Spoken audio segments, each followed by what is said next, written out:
hindi ko kilala si Miss Eman. Hindi ko siya kilala pero nafi-feel ko yung pain na pinagdaanan niya.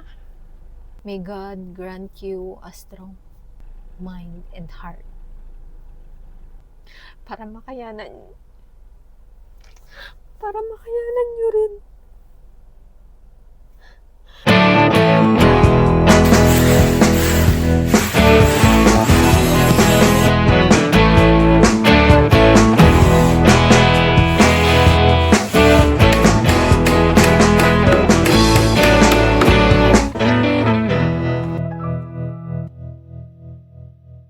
Hi guys, this is your Lady Boss Builder, Jessica, again returning for another video kung saan ang life, mindset, at wisdom ang bida.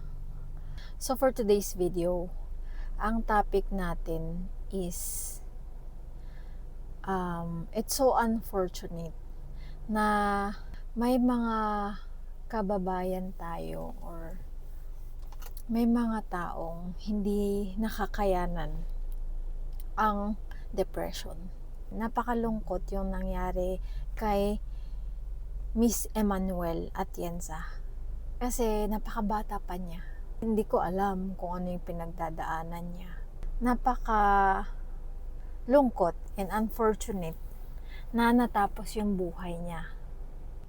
Guys, hindi sa minamaliit ko kung ano man yung pinagdaanan ni Miss Eman Atienza. And who am I to judge, di ba?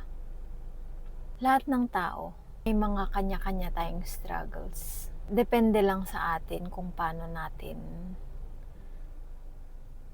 lalabanan. Hindi ko alam kung ano yung nangyari talaga sa kanya, pero isa lang masasabi ko, nagdaan din ako sa ganong sitwasyon.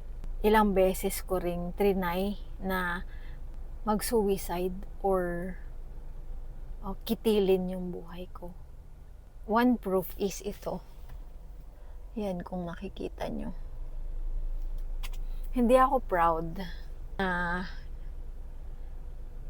ipakita yan.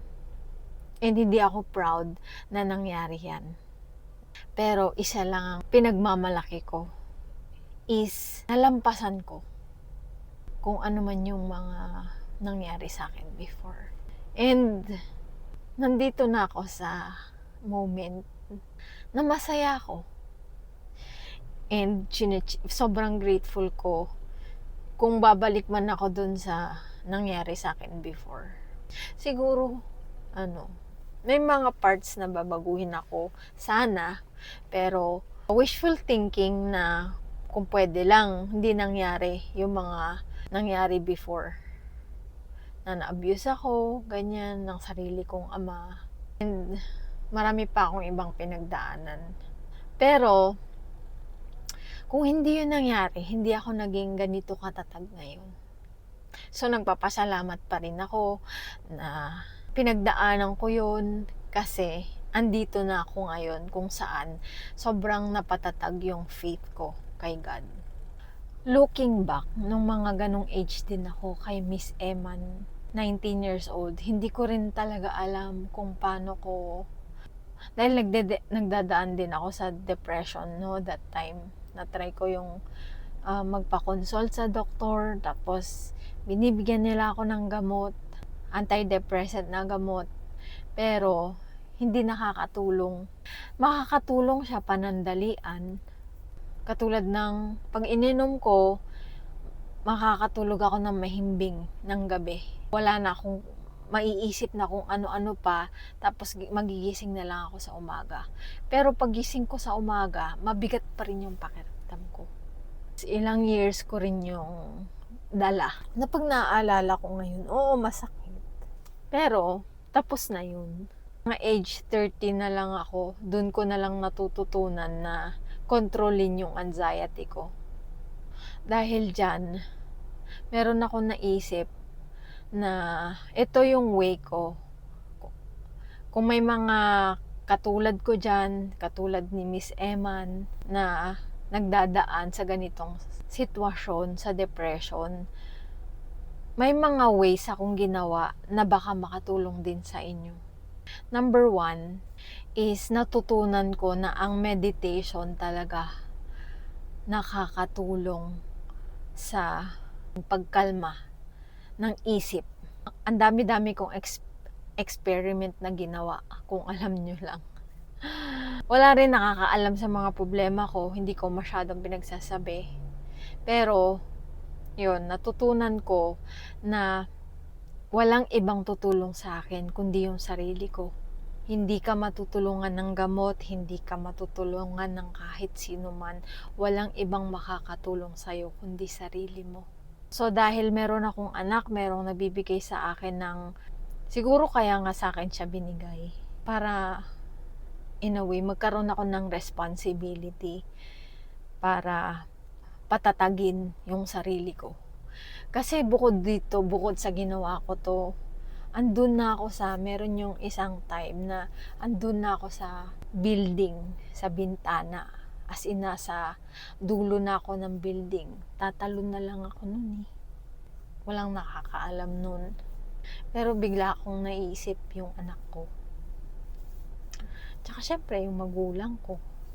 Naisip ko malulungkot sila.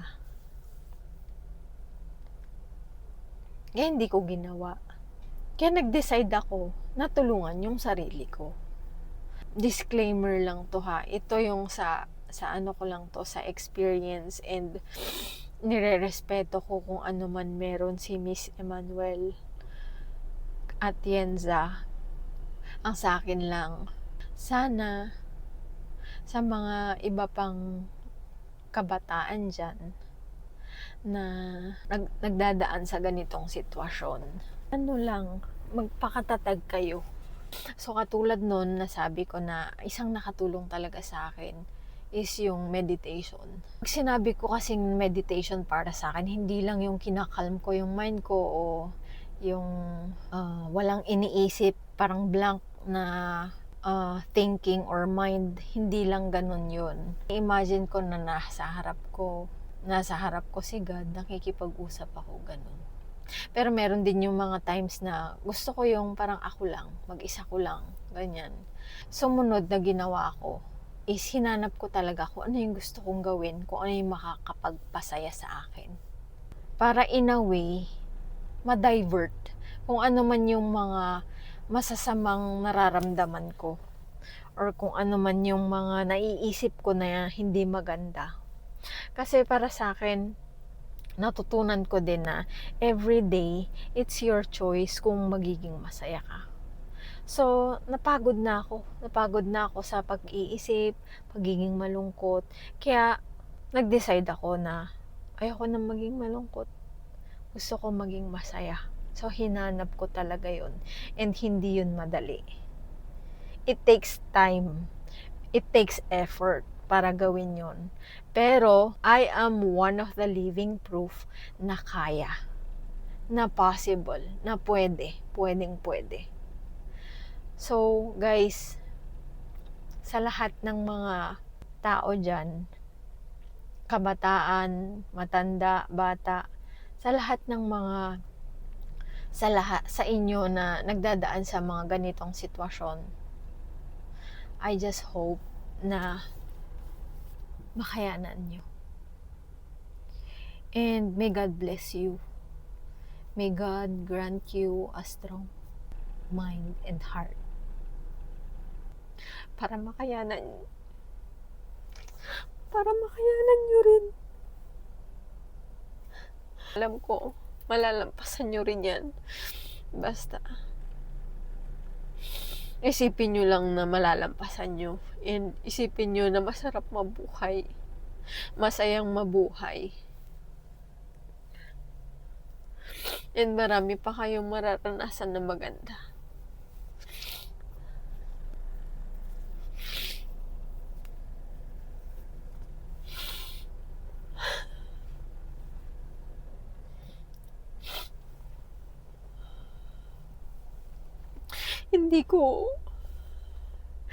Hindi ko kilala si Miss Eman. Personally, hindi talaga. Kahit ano, alam ko na anak siya ni Kuya Kim, pero hindi ko siya kilala, pero nafi-feel ko yung pain na pinagdaanan niya. So guys, again, sa lahat ng mga tao na same sa pinagdadaanan niya, hang on. Okay, hang on. Matatapos din. Kailangan nyo lang tulungan yung sarili nyo. Hindi ko sinasabing madali. Walang madali. Pero, nakikiusap ako sa inyo na kayanin nyo. Kasi sayang ang buhay nyo. Marami pa kayong mararanasan na maganda. So, hang on lang, okay? And be strong. So guys, may God bless us all. May God bless you all. Kung sino ka man na nanonood ngayon.